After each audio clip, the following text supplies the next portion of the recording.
Hey guys, Wade Cunningham here again, Rookie Diary Day 9 I believe, too many of them going on. I'm here with Mark, he's going to ask me a few questions, so I'm going to give it over to him.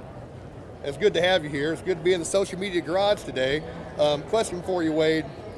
You've come out very, very strong recently as a cat person. And IndyCar has always been kind of a dog-eat-dog situation. So if you had to look at it, a cat person driver, a dog person driver, what makes a cat person driver such a good driver? What is it about being a cat person? Cats have more attitude. Dogs tend to do what they're told, and they follow orders, and cats, they can do their own thing. They're lone animals, so I'd say that's a pretty good answer. I think it is a good answer. Okay, now you're driving for A.J. Foyt, and it always seems like A.J. Foyt would be more of a dog person than a cat person. Do you hear anything from AJ about being such a cat person? Has he commented to you about your cat buttons? No, I think he's actually embarrassed about it all, to be honest, and I don't think he gets it. So AJ's definitely a dog person. He treats his employees and his drivers that way sometimes. He raises a hand and gives you a bit of a whack when you're not doing what he wants. So definitely a dog person for AJ. So he wouldn't be happy with cat hair everywhere. You'd have to have a roller in there to take care of some of the cat hair, you think? As a responsible cat owner, yeah, you always keep your lint rollers handy. Well, you and Scott Dixon, Kiwis, New Zealand has a rich history of racing and rugby too. And you mentioned you're a rugby fan, and as I've watched rugby over the years, I've always been impressed by the All Blacks and their haka that they do before the race.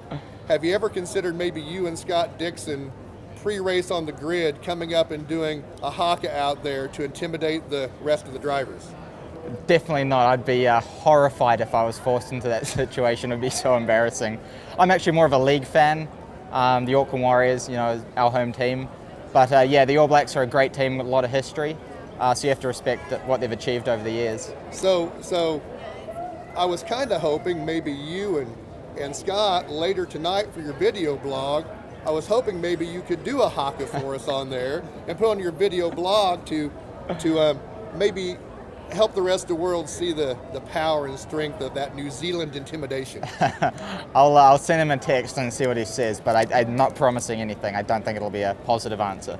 Well, I've got one more question. I was tweeted earlier from @the_mini_Chad. Yes. And he wanted to know how is it working to have a mini cardboard crew chief this year? It's been awesome. We're about the same height.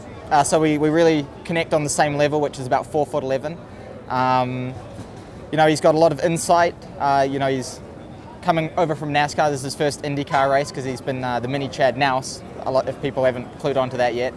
But he can get through cracked doorways and stuff. So he's got a lot of the inside scoop, and he can figure out people's secrets. No one suspects a cardboard cutout. So the cardboard cutout actually could be used to get under doors, in between doors, and steal secrets from other teams. And if you make an oil spill, you can just pull him down and he soaks it up. He's a all-around great guy. Well, I think I speak for the other bloggers here.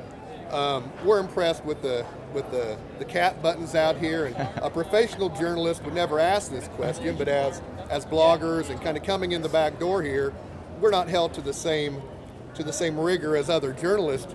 You could buy us with cat swag over here. So if you end up with a couple cat buttons over here, I think we'd be rocking those for you out here. We'd be happy to represent the cat world here at the Indy 500 this year. Yeah, that'd be awesome. We got koozies coming, and we're gonna have T-shirts. So if people want to hang around and come to the garage every now and then, we should be able to give some stuff away. Yeah, Wade, I just had one. Mine aren't as cat-oriented as Mark, sadly. So talk a little bit about having Mike Conway as a teammate. You're coming in here as the other Foyt car and everything. Can you just talk a little bit about the dynamic of the team and everything?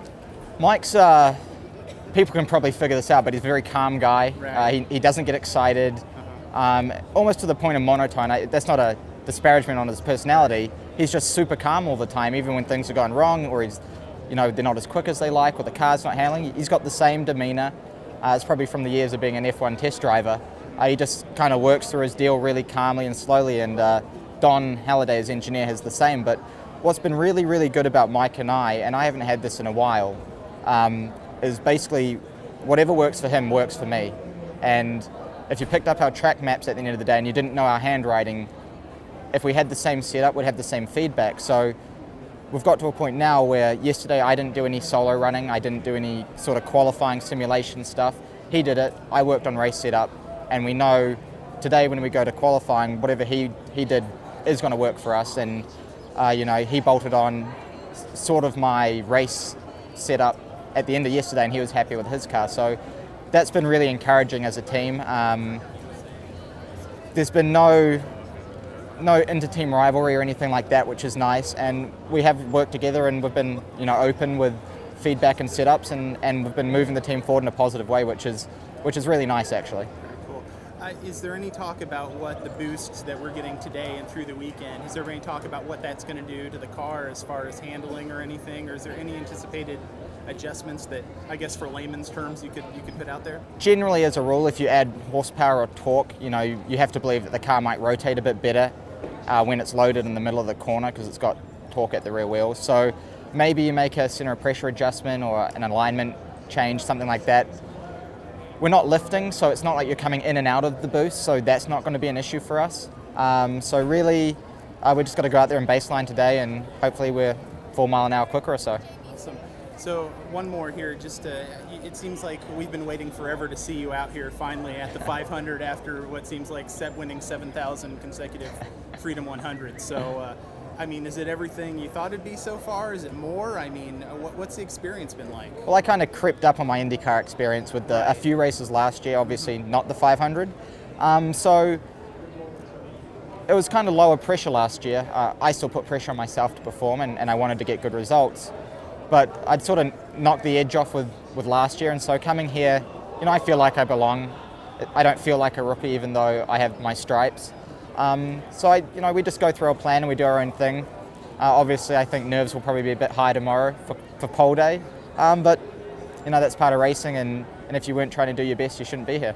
Excellent. Cool. Well, thank you, Wade. I think, Mark, did you have anything else? No follow-ups to the Cats. Thanks, guys. Thank you. Wade Cunningham, be checking in with you tomorrow, probably after pole day. Hopefully we'll be going fast.